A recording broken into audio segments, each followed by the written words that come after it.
যা গরম পড়েছে সেই গরমের মধ্যে যদি এই রকম আমদই হয়ে যায় ভাতের সাথে, তাহলে তো আর কোনো কথাই নেই।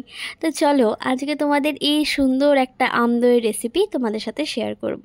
তো প্রথমেই তো বোঝাই যাচ্ছে যে আম লাগবে। তো একটা বড় সাইজের আমকে প্রথমে মামুনি ভালো করে খোসা ছাড়িয়ে একটা গ্রেট করে নিয়েছিল। তো গ্রেট করে নেবার পরে তারপরে এই আমটাকে কিন্তু গ্যাসের মধ্যে ফুটতে দিয়ে দিয়েছিল রসটা মারার জন্য। আর ওইদিকে 500 দুধের মধ্যে কেশর দিয়ে দিয়েছিল আর চিনি ভালো করে দিয়ে দিয়েছিল, নেড়ে নেড়ে প্রায় ওটা 250-তে নামিয়ে আনতে হবে। আর এলাচকে ভালো করে থেতো করে ওই দুধের মধ্যে দিয়ে দিয়েছিল। তো ভালো করে নেড়ে চেড়ে প্রায় অনেকক্ষণ ধরে দুধটাকে ফোটাতে হবে। আর ওইদিকে আমের রসটা কিন্তু মারতে দিয়ে দিয়েছিল। তো দুটো গ্যাসে দুটো কিন্তু হচ্ছিল, আর দুটোই কিন্তু প্রায় অনেকক্ষণ ধরে ফুটিয়ে নিয়েছিল। তারপরে আমটা হয়ে গেলে আমের মধ্যে অল্প করে টক দই দিয়ে ভালো করে মামুনি ফেটিয়ে নিয়েছিল।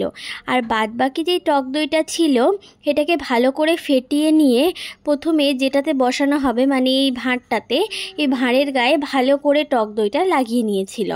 তারপরে বাদবাকি যেই টক দইটা ছিল সেটা দুধের মধ্যে দিয়ে ভালো করে ফেটিয়ে নিয়েছিল, পুরো দইটাই দিয়ে ভালো করে ফেটিয়ে নিয়েছিল।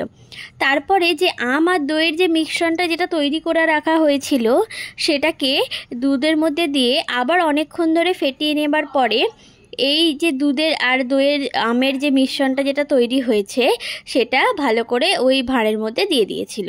তারপরে একটা কড়া ভালো করে গরম করে এই দইটাকে ওর মধ্যে বসিয়ে ডবল করে চাপা দিয়ে রেখে দেওয়া হয়েছিল। তারপর পরের দিনকার 2 ঘন্টার জন্য ফ্রিজে ঢুকিয়ে দেওয়া হয়েছিল। ব্যাস রেডি।